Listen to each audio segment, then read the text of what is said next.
Alhamdulillah hadirin sekalian, kita lagi dan lagi bersyukur kepada Allah Subhanahu wa taala karena Allah Subhanahu wa taala yang menciptakan kita, memberikan rezeki kepada kita ya. Allah Subhanahu wa taala yang telah memberikan kita karunia nikmat yang tak terhingga. Salawat dan salam kita sampaikan kepada junjungan kita baginda Nabi Muhammad SAW beserta keluarga, para sahabat dan orang-orang istiqomah di jalannya yang telah mengorbankan segalanya, hartanya, dirinya, waktunya. Untuk apa? Untuk sampainya agama kepada kita. Hadirin sekalian, perkara yang paling penting ya di muka bumi ini adalah agama. Karena agama inilah 124.000 sahabat diutus oleh Allah, dikirim oleh Allah untuk menyampaikan agama kepada manusia. Bahkan manusia ini pun diciptakan untuk agama.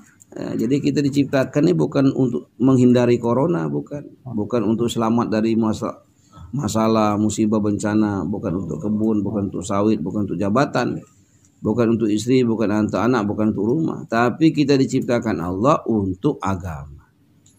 Siapa yang sempurna agamanya, maka dia orang sukses.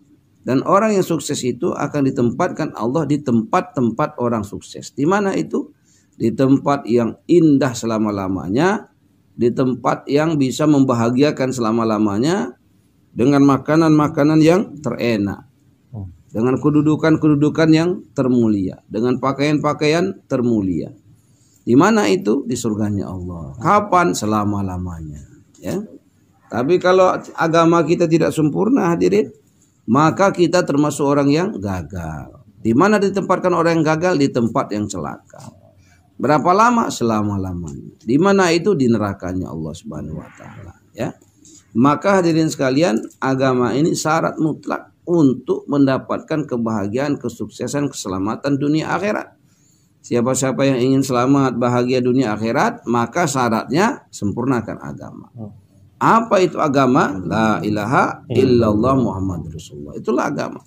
Maksudnya yakin manfaat dan mudarat hanya datang dari Allah. Selain Allah tidak akan ada yang bisa memberikan manfaat mudarat. Cina, Amerika, Korea, Jepang tidak akan bisa memberikan manfaat mudarat tanpa seizin Allah Subhanahu wa taala. Itulah hakikat daripada kalimat la ilaha illallah.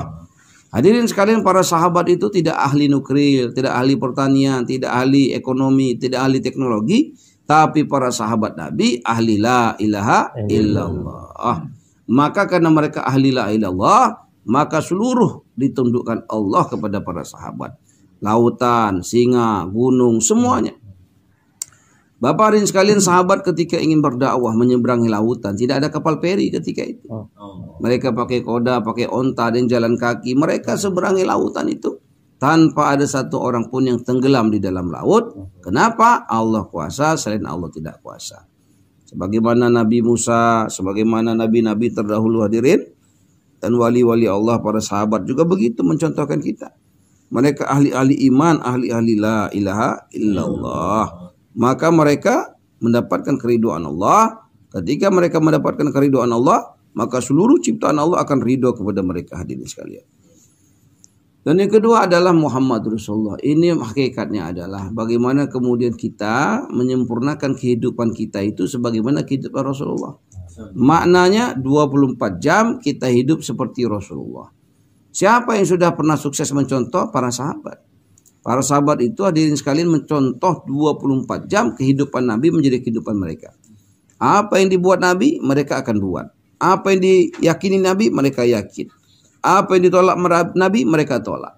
Apa yang Nabi senangi, mereka senangi. Apa yang tidak disenangi Nabi, mereka tidak senangi. Begitulah hadirin sekalian para sahabat dahulu kala. Bagaimana kemudian mereka mentawajukan 24 jam kehidupan mereka dengan kehidupannya Rasulullah. Kenapa? Karena Rasulullah ini Allah Subhanahu wa taala telah firmankan di dalam Al-Qur'an sebagai uswatun hasanah, sebagai cetak biru, sebagai prototipe. Maka siapa-siapa saja yang mengikuti para sahabat, Rasulullah katakan bagikan mengikuti bintang di langit. Mereka akan mendapatkan Allah, dan siapa yang mendapatkan Allah akan mendapatkan segalanya, siapa yang kehilangan Allah kehilangan segalanya. Maka hadirin sekalian, untuk itu maka kita perlu ada usaha. Sebagaimana sahabat dulu 13 tahun mengusahakan iman mereka, yakin mereka, dibimbing langsung oleh Rasulullah. Jadi kalau kita mengatakan kita ini iman, yang bimbing kita siapa, dan berapa lama kita usahakan iman kita. Orang bangun rumah itu setahun, ada waktunya. Orang masak nasi itu beberapa menit. Orang main bola kaki itu berapa menit itu? 45 menit kali 2. 40, ada waktunya. Lah kita mengusahakan iman kita berapa lama? Bagaimana caranya? Kalau kita pakai cara-cara sendiri nggak akan bisa. Caranya harus cara Rasulullah SAW. Maka Bapak Ibu sekalian, apa yang dilakukan Rasulullah? Rasulullah itu hari-hari bermusyawarah. Kenapa? Karena musyawarah ini perintah Allah, sunnah Rasulullah. Apa manfaat musyawarah? Manfaat musyawarah ini banyak, hadirin. Banyak sekali manfaat musyawarah. Musyawarah ini satu rumah, satu kampung, satu masjid, satu negara menghidupkan musyawarah agama, pikir agama, maka kampung itu, negeri itu, masjid itu dalam penjagaan Allah. Kalau ada bala musibah bencana yang akan turun di kampung itu, di negeri itu, maka Allah akan tunda, Allah akan alihkan, hadirin. Begitulah Allah Subhanahu wa taala cinta dengan musyawarah agama. Maka hadirin sekalian, musyawarah agama ini untuk apa? Untuk menyatukan fikir, hati, kerja, hadirin. Kalau tidak ada kesamaan fikir, kesamaan kerja, maka umat ini bagaikan buih di lautan. Banyak tapi nggak ada artinya. Banyak tapi terombang-ambing. Maka hadirin sekalian, musyawarah ini untuk menyatukan fikir dan hati kita dan kerja. Apa fikir yang harus dibawa di dalam musyawarah?